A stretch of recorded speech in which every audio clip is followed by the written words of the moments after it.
Gauri Suryavanshi S Marathi मध्ये आपलं स्वागत। वळूया आजच्या बातमीकडे।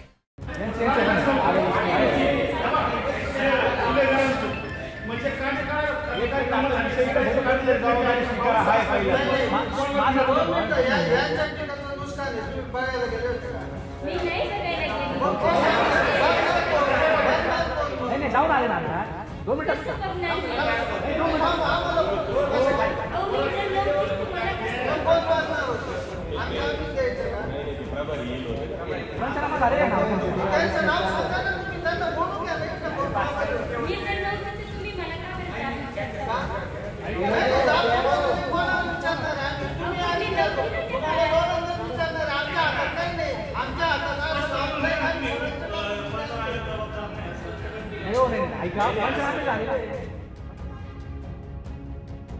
दिंडोरी तालुक्यातील मावडी ग्रामपंचायत मध्ये मे 2025 मध्ये झालेल्या पावसाने कांदा पिकाचे मोठे नुकसान झाले होते।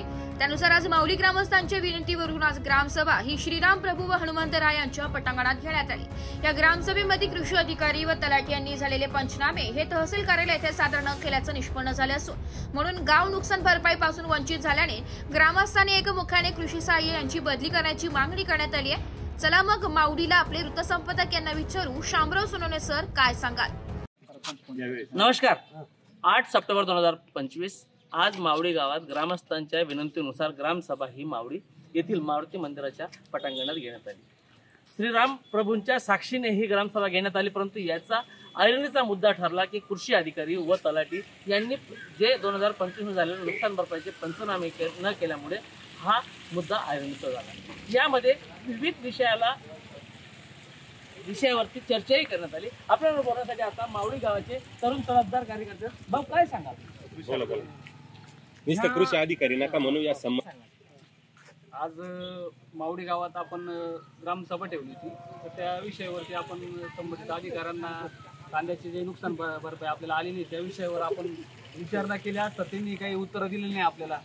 मग त्या विषया अनुषंगाने आपण एक ग्राम ठराव मंजूर केला, जो कोणी दोषी असेल त्याची बदली झाली पाहिजे, दोषींवरती कार्यवाही झाली पाहिजे असं म्हणणं आहे। काय सांगाल नेमक्या ग्रामसभेमध्ये ऐरणीचा विषय काय होता? तर ऐरणीचा विषय हाच होता की मे मध्ये जे पाऊस पडलेला आहे, त्या पावसामुळे जे कांद्याचं नुकसान झालं, शेतकऱ्यांनी मोठा पोटतिडकीनं पंचनामे केले, परंतु ते पंचनामे सरकारच्या दरबारी कागदपत्रे पोहोचलेच नाही। त्याच्यामुळे काल परवा जी शासनाची नुकसान भरपाईची यादी आली त्यामध्ये मावडीचं नावच आलेलं नाही। त्याच्यामुळे मावडीच्या शेतकऱ्यांमध्ये प्रचंड असंतोष तयार झालेला आहे। तर आमचं असं म्हणणं आहे की ह्या सर्व गोष्टीसाठी जबाबदार कोण, त्यासाठी ही ग्रामसभा आयोजित केली होती। ही एक तहसीलदारांनी आणि कृषी खात्यानं ही एक जबाबदारी कोणावर तरी निश्चित केली पाहिजे की ह्या गोष्टीसाठी जबाबदार कोण आहे आणि त्या दृष्टीनं शेतकऱ्यांना भरपाई मिळाली पाहिजे। सरपंच आहात, जबाबदार नागरिक आहात, लोकप्रतिनिधी आहात, या ठरावामध्ये वळाची बदली करण्यात यावी असा ठराव झाला।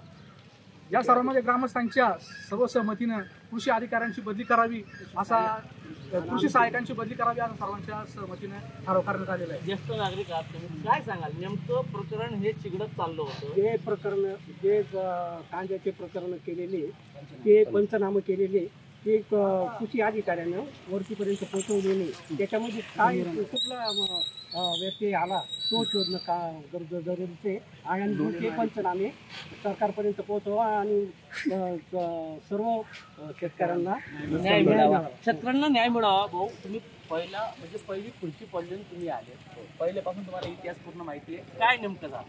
त्याच्यामध्ये असं झालंय की ही जबाबदारी सर्व अधिकाऱ्यांची असते। त्याच्यावरती एक स्थायी समिती नेमलेली असते, त्याच्यामध्ये तलाठी अध्यक्ष असतो आणि सदस्य हे ग्रामसेवक आणि कृषी सहाय्यक असतात। या तिघांचं पण काम असतं ते त्यांनी त्या कामामध्ये सर्वांनीच हलगर्जीपणा केला असं निदर्शनास आलंय। तसं तर याच्यात आता मला शासनाकडे एकच म्हणायचं आहे का झालेल्या चुकीचा पाठपुरावा करून शासनाने परत मावडी गावाला न्याय मिळवून द्यावा आणि शेतकऱ्यांचं नुकसान झालेले त्याच्यात भरपाई द्यावी असं मला वाटतं। हे तुमच्या लक्षात कधी आलं की आपल्या गावाचं नाव नाही म्हणून? जेव्हा याद्या प्रसिद्ध झाल्या मावडी गावात, आजूबाजूच्या गावांमध्ये जेव्हा नुकसान भरपाईच्या याद्या प्रसिद्ध झाल्या त्यावेळेस मावडी गावाचं कुठल्याही प्रकारे नाव आलं नाही। मग त्याच्यावरती सर्वसामान्य लोक एकत्रित येऊन चर्चा केली आणि या चर्चेनंतर त्याच्यात निष्पन्न झालं का आपलं गाव हे मावडी गाव या योजनेतून वंचित ठेवण्यात आलं आहे। मग सर्वांनी याच्यावरती नियोजन करून एक ग्रामपंचायतीमध्ये मीटिंग लावली.